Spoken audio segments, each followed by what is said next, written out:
룻기서 2장 17절로 23절의 말씀을 읽었고요. 우리의 삶을 역전시키시는 하나님의 은혜 네 번째 시간으로 함께 하나님의 마음을 나눠보고자 합니다. 옆에 분을 믿음으로 축복합시다. 하나님은 당신을 사랑하십니다. 당신에게 좋은 일이 일어납니다. 좋은 일. 다시 한번 우리 교회는 부흥합니다. 부흥합니다. 할렐루야. 오시면 잊지 마시고 꼭 예수님의 보혈을 의자마다 바르면서 예배의 동역자들이 채워지게 하여 주옵소서. 기도의 동역자들이 채워지게 하여 주옵소서. 저는 그 사실을 수도 없이, 저는 큰 교회를 섬겨보지 못했지만 새벽 기도 때 저도 16년이 됐군요. 예배를 반포교회 때부터 드리다 보면 저는 항상 하는 얘기잖아요. 저는 지금도 이 자리가 가득 채워져 있다고 믿습니다. 그렇게 항상 예배를 드려요. 할렐루야. 주님 믿음대로 될지어다.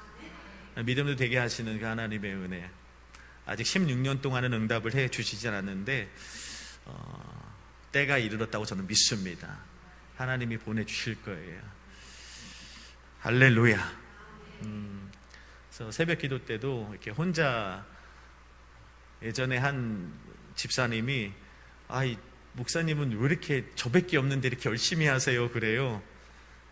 앞에 한 집사님만 계시지만 저는 이곳에 자리가 꽉 차 있는 걸 생각하고 예배를 드립니다 하는데 결국에는 그 자리는 채워주시더라고요. 믿음대로 될 것입니다.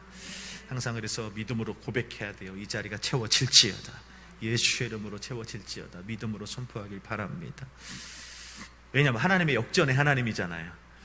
이상하리만큼 우리 순복음 성령의 교회에서 수요, 금요, 주일까지도 사실 다른 말씀들을 되게 많이 준비하고 있지만 하나님은 계속 이 역전에 대해서, 반전에 대해서, 하나님의 놀라운 그 기이한 하나님의 도우심을 펼치는 그 능력의 하나님에 대해서만 계속 말씀을 나누고 있는 것 같아요. 하나님 그 말씀대로 이루어 주실 줄로 믿습니다. 여러분, 상처를 받아보셨습니까? 상처를 받는다는 것은 어떠한 모양이든 참 고통스러운 일입니다. 사람을 잃고, 재산을 잃고, 건강을 잃고, 또 신앙도 잃고, 삶의 모든 것을 잃어버리는 상실로부터 오는 상처는 더욱 고통스럽고 사실 쉽게 아물지를 않죠. 오늘 나오미가 그렇습니다. 나오미의 삶에 보면 상처투성이입니다. 남편 잃고, 자식들 다 잃고, 건강 잃고, 재산 잃고, 삶의 모든 것을 다 잃어버려 상처투성이인 그녀의 삶을 우리는 발견하게 되죠. 그런데 우리가 나오미의 삶을 통해서 배우는 게 뭐냐면, 자신의 아픔을 상처로 두면 그 아픔은 상처로 끝이 나지만 우리가 그 아픔을, 그 상처를 믿음으로 돌파하면, 믿음으로 이겨내면 우리는 그 상처와 아픔을 통해 더욱 강해질 수 있다는 것이 나오미를 통해 우리에게 주시는 메시지라는 것입니다. 나오미와 롯은 모압의 삶을 통하여 너무 많은 것을 잃었습니다. 남편을 잃었고, 아들들을 잃었고, 재산을 잃고, 건강을 잃고, 신앙도 잃는 상실의 아픈 상처를 받았지만 나오미와 롯은 그 상처에 머물러 있지 않고 그 상처를 믿음으로 극복했죠. 믿음으로 이겨내었고 강한 인생이 되었고 값있고 보배로운 인생이 되었다는 것이 바로 룻기의 말씀입니다.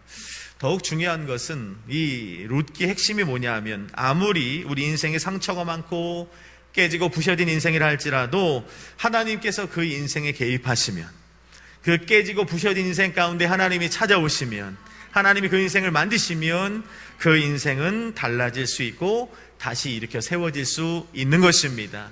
이게 룻기의 말씀이에요.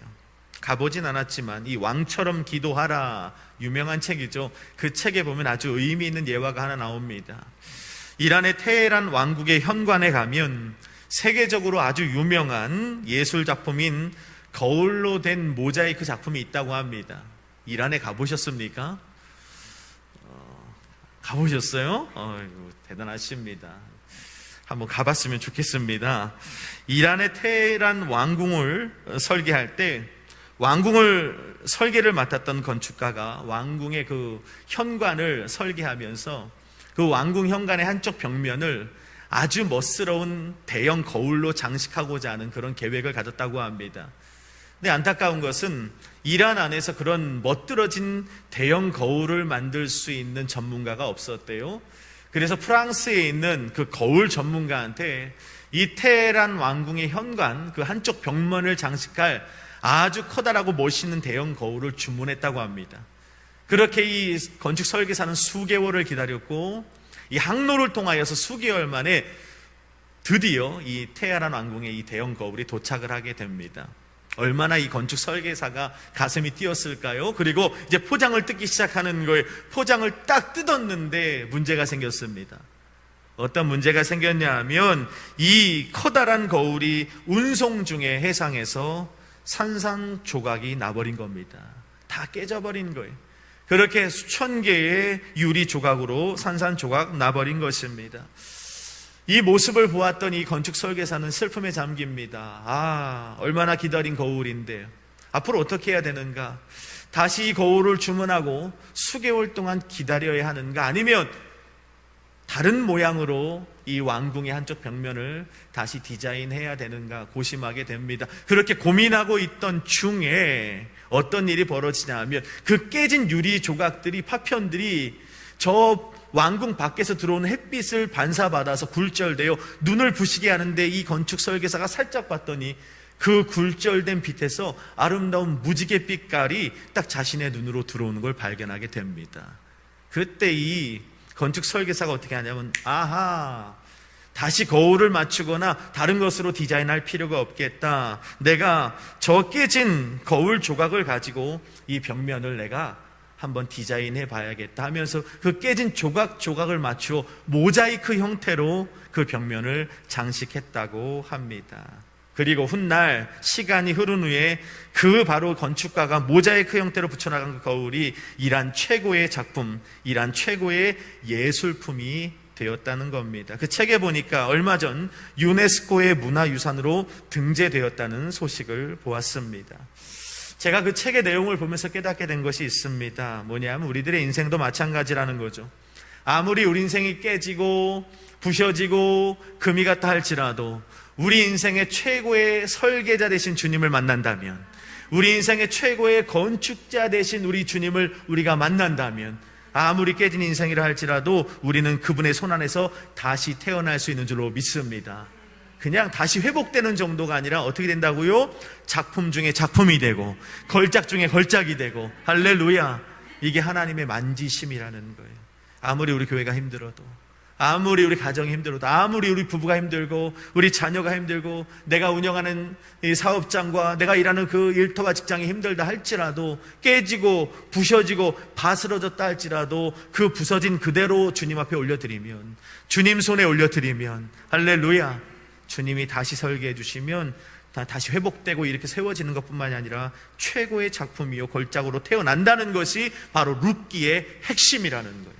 부셔지고 비어져 버린 인생이고 잃고 상실하고 그 아픔과 상처 투성이인 그 나오미와 룻의 인생에 주님 손이 딱 대어졌더니 예수 그리스도의 계보를 잇는 축복의 가문과 가정으로 된 줄로 믿습니다. 나오미와 룻의 인생은 마라의 인생이잖아요. 비어 돌아온 인생이었습니다. 쓰디쓴 인생이었고요, 무일푼의 인생이 되어버렸습니다. 그런데 저들의 인생이 주님 손에 맡겨졌을 때 상상하지 못할 정도의 축복의 삶, 귀하고 고귀한 존귀한 인생으로 변화받게 되었던 것입니다. 그래서 오늘 본문을 통해서 어떻게 우리가 또 이 우리의 삶을 역전시키시는 하나님의 은혜를 우리가 경험하게 되는가, 짧게 몇 가지로 나눠보고자 합니다. 첫 번째는 뭐냐면 우리들이 받은 상처로 인해 우리는 더 강해지고 아름다워질 수 있다는 것을 오늘 본문에 나온 이 룻과 나오미의 삶을 통해서 우리는 알 수 있는 것입니다. 제가 서두에도 말씀드렸다시피 우리 안의 아픔을 상처로 두면 그냥 상처로 끝나요. 그런데 우리 안에 있는 이 아픔과 상처를 믿음으로 우리가 극복하면 그 상처로 인하여 우리가 더 강해질 수 있다는 것이 오늘 우리 룻기서 2장이 말씀해주고 있는 도전이라는 것입니다. 그 상처를 가지고 주님 손에 맡겨 들으니까 변화가 일어나고 기적이 일어나고 역사가 일어나는 것을 넘어 룻의 인생에 더욱더 강해지고 힘 있는 그의 인생이 되는 것을 우리가 보게 되는 것입니다. 나오미와 룻의 인생은 깨진 인생이었습니다. 아무 비전도 소망도 찾을 수 없었던 비어버린 그런 인생이었습니다. 그런데 그 부서진 인생 그대로를 주님 손에 올려드렸어요. 이 구약의 5대 제사가 있습니다. 그 제사 중에 하나가 바로 소제라고 해요. 우리 배워봤죠? 소제가 뭐죠? 소제가 뭐냐면 곡식으로 드리는 제사입니다. 곡식을 가지고 아주 고운 가루로 빻는 거예요. 아주 고운 가루로. 그리고 그 정말 잘게 부서뜨리는 그 고운 가루를 가지고 태워 향기를 올려드리는데 그 제사의 그 곡물의 향기를 맡으신 주님 앞에 그게 아주 아름다운 제사가 된다고 성경은 말씀하고 있는 겁니다. 나오미와 룻의 인생이 깨어진 인생이었잖아요. 부셔진 인생이었는데 그것을 자신들이 어떻게 하려고 하는 것이 아니라 그냥 깨어진 모습 그대로, 부셔진 모습 그대로, 빠진 모습 그대로 주님 손에 올려드렸더니 이 룻과 나오미 인생이 하나님 앞에 고귀한 인생이 되었고 아름답게 받으시는 인생이 되었다는 것입니다. 그리고 그들의 인생을 주님이 역전시켜 주신 거예요. 그래서 우리의 삶에 인생이 부셔졌어요. 인생이 비어졌어요. 인생이 마라가 되었어요. 인생이 망가져 버렸습니다. 이게 중요한 것이 아니라 부서진 인생이 되었음에도 불구하고 끝까지 버티는 인생, 부서지지 않은 척하는 인생이 하나님 앞에 문제가 되는 겁니다. 하나님 받지 않으시고 그런 인생은 회복을 시켜주지 않는 거예요. 제 주일에도 언급을 했지만 하나님이 정말 싫어하는 교만한 모습이 뭐냐면 척입니다. 버티는 거예요. 괜찮은 척, 아무렇지도 않은 척, 부서지지 않은 척, 비어지지 않은 척, 망가지지 않은 척하는 겁니다. 하나님이 정말 기뻐하잖아요. 사울은 자신의 교만한 모습 때문에 하나님의 후회가 되고 말았습니다. 하나님이 너 왕 삼으신 것을 사무엘 목사님을 통해 하나님 후회하고 있다 소리까지 들었습니다. 하나님의 후회라는 그 말씀을 들은 사울로 하여금 듣게 하신 이유는 뭐였냐면 넌 하나님의 심판과 저주야, 이 소리가 아닙니다. 지금이라도 돌이켜 회개하라는 거예요. 하나님 앞에 돌이켜 회개하고 다시 하나님의 치유하시고 회복을 경험하라는 것입니다. 그런데 사울이 어떻게 합니까? 끝까지 주님을 붙잡지 않습니다. 끝까지 주님의 그 사무엘 목사님의 간절한 호소 외침에도 불구하고 주님의 손 붙들기를 거절해 버립니다. 결국 어떻게 됩니까? 아주 비참한 만루를 겪게 되는 것입니다. 가룟 유다도 마찬가지예요. 마지막 그 최후의 만찬 시간까지도 예수님께서 가룟 유다에게 어떻게 하십니까? 끝까지 회복의 기회를 주십니다. 지금이라도 회개하고 돌이킬 수 있도록 예수님께서 가룟 유다에게 기회를 주십니다. 그런데 가룟 유다가 어떻게 합니까? 그 기회를 붙들지 않습니다. 예수님께서 내밀어 주신 손을 거절합니다. 그리고 그 회복의 기회를 놓쳐버린 가룟 유다의 인생은 비참한 말로를 맞게 되는 것입니다. 그래서 오늘 내가 깨지고 부셔졌다고 원망하고 불평할 것이 아니라 문제는 내가, 우리 가정이, 우리 교회가 하나님께 맡겨드리고 있는가, 온전히 주님 손을 의지하고 있는가를 먼저 돌아보는 성숙한 신앙이 되어야 할 줄로 믿습니다. 주님께 맡겨드린 여러분 되길 바랍니다. 그러면 답이 있는 거예요. 두 번째로 성경이 강조하는 하나님의 습성 중 하나가 뭐냐면 하나님은 성실하신 분입니다. 그리고 하나님은 성실한 사람들을 기뻐하시고 성실히 살아가는 사람들의 인생을 역전시키는 하나님인 줄로 믿습니다. 이 룻을 보면서 참 감동한 부분들이 제가 있어요. 오늘 특별히 2장 7절과 우리가 읽었던 17절 말씀에 보면 룻은요 성실한 여인이었습니다. 세상적으로 볼 때 내세울 것이 하나 없는 여인이었지만 유대 사회에서 이방 여인으로 누구에게도 사랑받거나 존중받거나 축복을 받을 만한 그런 조건을 가지고 있는 여인은 아니었습니다. 그런데 그 이방 출신, 모압 출신의 여인 룻이 하나님이 베풀어 주신 그 역전의 은혜를 맛볼 수 있었던 저는 방법 중에 하나를 바로 룻의 성실함에서 저는 찾습니다. 무슨 성실한 여인이었습니다. 여러분, 제가 사역을 하면서 깨닫는 건데 성실함은 그 어떤 은사보다도 큰 은사입니다. 어떤 능력보다도 큰 능력입니다. 이 꾸준함, 성실함, 이건 하나님이 기뻐하시고 사용하시는 달란트라는 걸 우리는 잊지 말아야 합니다. 룻은 성공한 여인은 아니었습니다. 그런데 성실한 여인이었습니다. 룻은 이방 여인으로 비록 이스라엘 출신의 여인은 아니었지만 그 여인은 성실한 여인이었습니다. 룻은 특별한 재능이나 실력 있는 여인은 아니었습니다. 특별한 남다른 능력 있는 여인도 아니었습니다. 그런데 오늘 성경에서 말씀하는 룻은 성실한 여인이었습니다. 그리고 하나님은 그가 가진 그 성실을 하나님의 역전을, 은혜를 베푸시는 조건으로 삼으셨다는 걸 우리는 알 수 있습니다. 7절을 한번 읽어볼까요? 룻기 2장 7절 한번 읽어봅시다. 7절 시작. 그의 말로 이삭을 죽게 하였더니 아침부터 와서는 잠시 집에서 쉰 후에 지금까지 계속하는 중이니이다.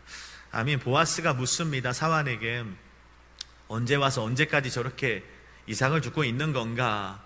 이삭이라는 건 여러분 알다시피 이제 곡식을 다 추수하고 난 후에 떨어진 이삭을 말하는 거잖아요. 그것을 죽고 있는 사환이 말합니다. 여기 중반절에 보니까 아침부터 와서는 잠시 집에서 쉰 후에 지금까지 계속하는 중이니이다. 무슨 말입니까? 성실하다는 거예요. 제가 이 말씀을 묵상하며 드는 생각이 있습니다. 성실과 믿음은 내 입에서 나오는 게 아닙니다. 누군가가 봐주는 거예요. 누군가가 알아주는 겁니다. 할렐루야. 나 믿음 좋아요. 저희 한 목사님이잖아. 할렐루야. 목사님이니까 한신 목사 믿음 좋습니다 하면 믿음 좋은 거예요? 아니에요. 나는 성실합니다 하면 성실한 겁니까? 아니에요. 오늘 본문에도 보니까 누군가가 그 성실함을 보는 거예요. 그리고 인정해 주는 거예요. 그리고 표현해 주는 거예요. 이러면 그 룻은 진짜 성실한 사람인 거예요. 그러니까 믿음은 믿지 않는 남편, 믿지 않은 부모님, 믿지 않은 친구와 동료를 통해서 야, 쟤는 진짜 믿음 있어? 믿음 있는 거예요.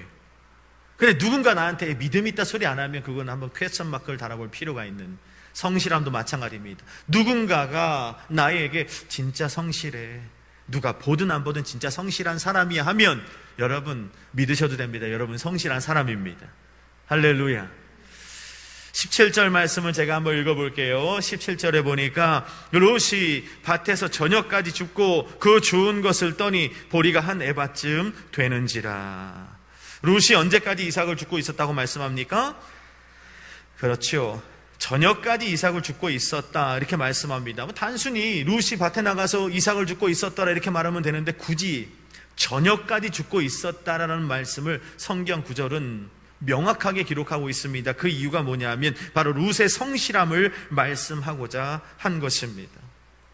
룻기를 묵상하면서 룻의 성실함에 감탄할 수밖에 없는 것은 아까 우리가 좀 전에 읽었잖아요. 2장 7절 위에 보면 룻은 이미 보아스를 만났습니다. 그리고 보아스로부터 특별한 은혜를 입었어요. 이 곡식을 담당하는 자들에게 저 이방 여인 모압 여인 룻에게 마음껏 이삭을 주울 수 있도록 배려를 해주라는 이미 보아스의 특별한 은총을 입은 후였습니다. 그럼에도 불구하고 룻은 아침부터 저녁까지 이삭 줍기에 열심을 내는 모습에 변함이 없었다는 것입니다. 이제 보아스의 은혜를 입었고 사랑도 받게 되었습니다. 이제는 이삭 줍는 일쯤은 조금 소홀히 해도 될 것 같습니다. 그럼에도 불구하고 오늘 저녁까지 남아 이삭을 줍는 거예요. 어쩌면 이제 룻에게는 베들레헴의 유력자 보아스가 있으니 이삭쯤은 줍지 않아도 되지 않을까, 좀 쉽게 아침 혹은 점심 때만 주어도 되지 않을까 생각을 했을지도 모릅니다. 그런데 참 제가 본문을 보면서도 느끼는 참 룻의 대단한 성실함은 뭐냐 하면 유력자 보아스를 만나기 이전이나 만난 이후에나 변함없이 이삭을 줍는 일에 열심을 내고 있었다. 이게 룻의 성실함이었다는 것입니다. 만약 룻이 보아스에게 은혜를 입은 후에 나는 이제 주인의 특별한 호의를 받고 있는 사람이기 때문에 이삭을 줍는 일에 게을리 좀 해도 되겠지라고 생각을 했다면 어떻게 됐을까요? 보아스가 이제 나를 특별히 생각해, 보아스가 나의 주인이 될 것이고 나는 이제 보아스로부터 특별한 은총을 받은 사람이야 라고 생각하고 이삭을 줍는 일을 조금 더 게을리 했다면 어떻게 됐을까요? 성경은 다시 쓰였겠죠. 아마 딱 거기까지였을 겁니다. 룻의 스토리는 거기까지였을 것입니다. 앞으로 이어지는 더 큰 축복은 누릴 수 없었을 것입니다. 여러분 잊지 마세요. 많은 신앙인들의 위기가 바로 여기 있습니다. 삶의 문제가 찾아오면 어떻게 합니까? 어려움이 찾아오면 하나님 앞에 절박합니다. 하나님 앞에 애걸복걸합니다. 울부짖습니다. 누가 하지 말라 그래도 새벽마다 저녁마다 나와 하나님 앞에 울부짖습니다. 그런데 하나님의 은혜로 어떤 그 문제를 풀어주시고 어떠한 일이 조금만 잘 풀리면 우린 어떻게 합니까? 금방 그 자리에 안주하려고 합니다. 금세 고삐를 풀고 긴장을 풀고 절박함을 던져버리고 안일한 신앙과 삶의 태도로 돌아서는 모습들을 우리가 많이 보게 되는 것입니다. 성실을 상실한다는 거예요. 조금만 응답이 되고 조금만 우리 삶이 배불러지고 편안해지면 영락 없습니다. 고삐를 풀어버리고 긴장을 풀어버리고 성실은 던져버리는 거죠. 그리스도인들의 성실은 변함이 없어야 옳습니다. 롯은 이삭을 줍는 일에 성실함이 변함이 없었습니다. 오늘 본문에도 보니까 마지막 절에 시어머니를 공개하는 일도 변함없이 성실히 열심히 했습니다.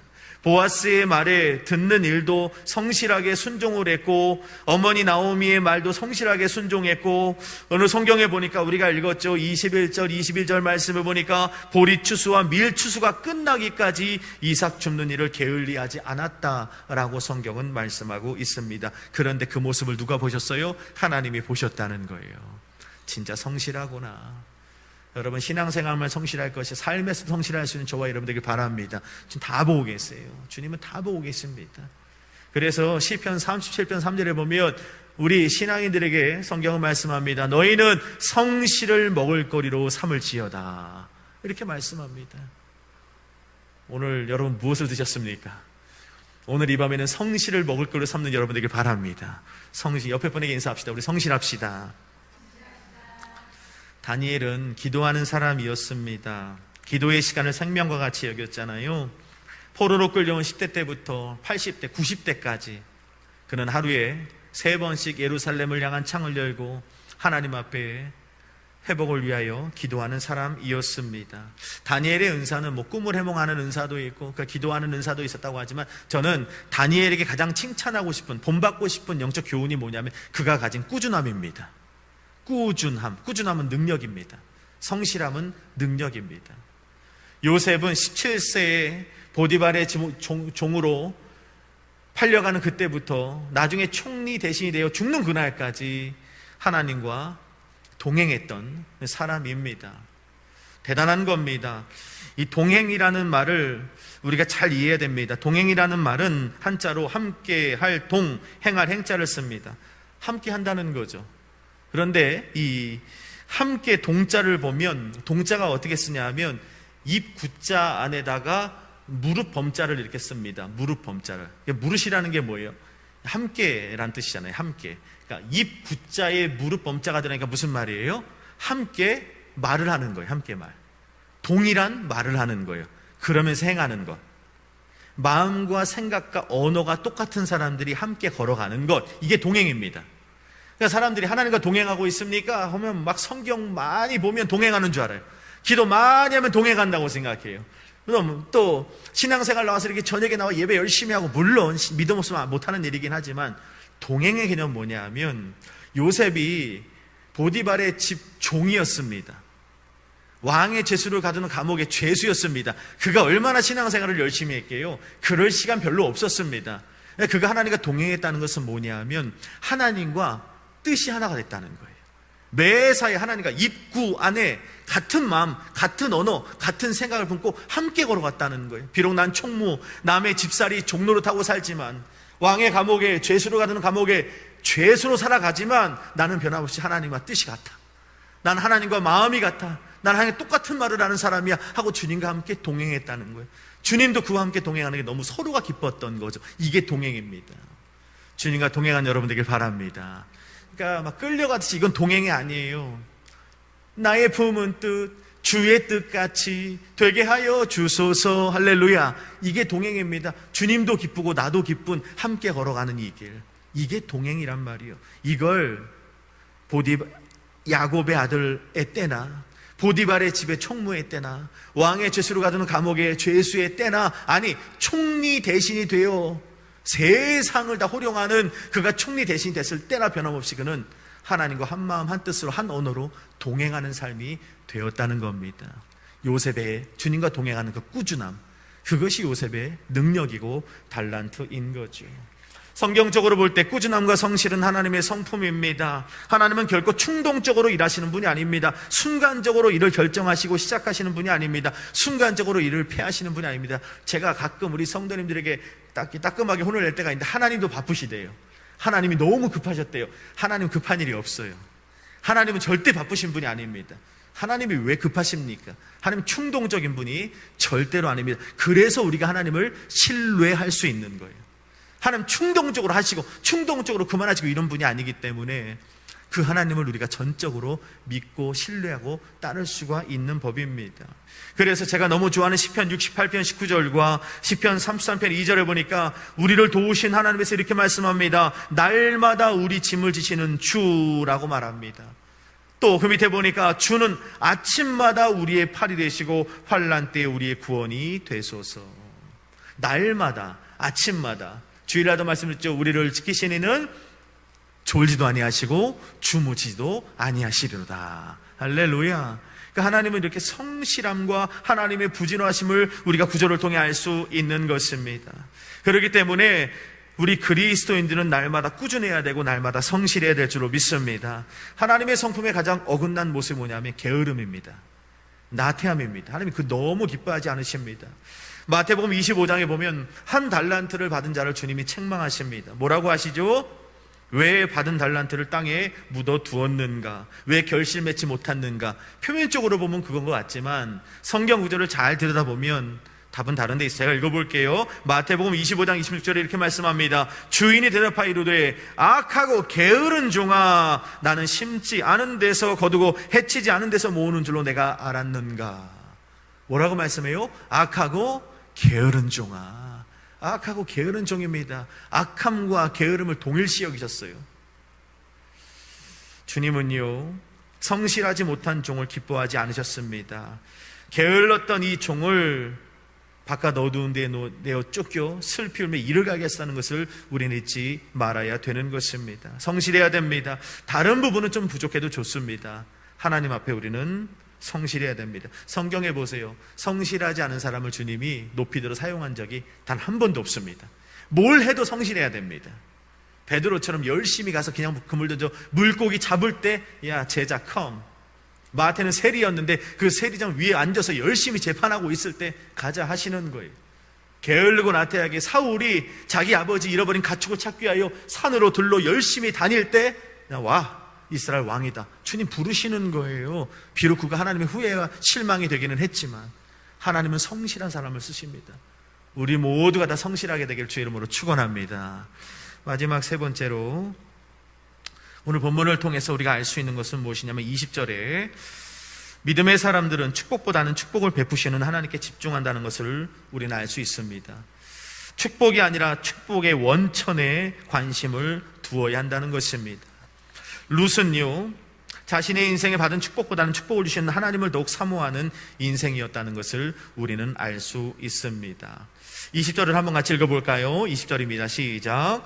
나오미가 자기 며느리에게 이르되 그가 여호와로부터 복받기를 원하노라. 그가 살아있는 자와 죽은 자에게 은혜 베푸기를 그치지 아니하도다 하고 그 사람은 우리와 가까우니 기업을 물을 자 중에 하나이니라 하니라. 아멘. 시어머니 나오미의 말로 룻은 보아스를 사모하게 됩니다. 보아스가 자신의 인생을 바꿀 수 있는 유력자라는 것을 알게 됩니다. 단순히 지금은 이삭을 죽고 있지만 이삭을 줍는 일에 일시적인 그 기쁨과 축복에 감동하지 않았습니다. 룻은 이삭이 아니라 보아스의 복을 볼 줄 아는 사람이었다는 것입니다.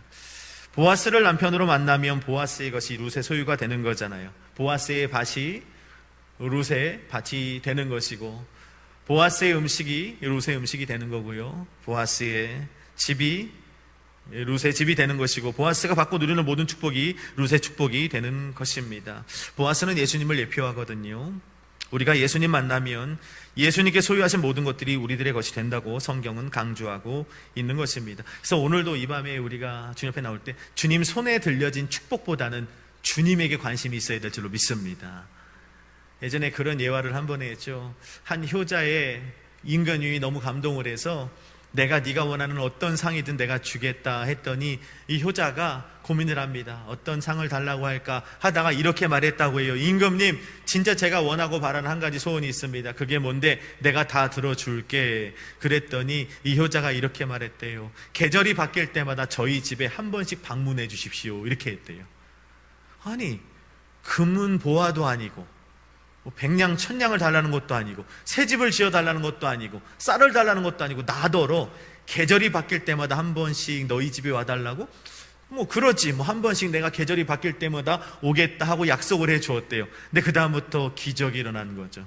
왜냐? 왕이 오니까 그 효자의 집에 찾아오니까 왕이 볼 때, 아니 내가 몸으로 보니까 이 집이 너무 좁은 것 같아. 이 집이 살기에 너무 불편한 것 같아. 얘들아, 집 좀 지어주라. 집을 지어주더라는 거예요. 왕이 와서, 야, 이 음식이 이게 뭐냐? 음식을 바꿔주라. 음식을 바꿔줬대요. 왕이 오는데, 야, 길이 너무 울퉁불퉁하고 길이 너무 협소해. 길을 넓혀라. 그래서 대로가 이렇다는 거예요. 할렐루야. 이 효자가 주는 교훈이 뭡니까? 단순히 눈앞에 펼쳐진 금은보화를 구하는 것이 아니라 왕을 구한 거예요. 왕이 내 삶에 찾아오니까 내 삶의 모든 것이 변할 수 있었다는 것을 보고 우리가 교훈을 받는 거죠. 주님을 구하길 바랍니다. 오늘 주님 손에 들려있는 그 무언가를 바라보는 것, 그게 아니라 주님 그분을 원하면 주님은 악한 자라도 자식에게 좋은 것을 줄 줄 알거든. 하물며 하나님의 자녀들일까 보냐. 구하는 자에게 성령을 주시리라. 본인을 주겠다고 약속해 주셨습니다. 오늘 우리 함께 말씀을 기억하면서 기도했으면 좋겠습니다. 우리 세 가지 나눴습니다. 상처에 파묻히는 인생이 아니라 상처를 극복하여 믿음으로 더욱더 굳건하고 강한 인생이 되게 하여 주옵소서. 기도했으면 좋겠고요. 성실을 먹을거리로 삼으라고 말씀하셨으니 하나님의 성품을 따라 매사에 성실한 우리들 되게 하여 주옵소서. 세 번째는 하나님의 손에 들린 축복에만 관심 두는 우리가 아니라 축복의 근원 되시는 주님을 기대하는 삶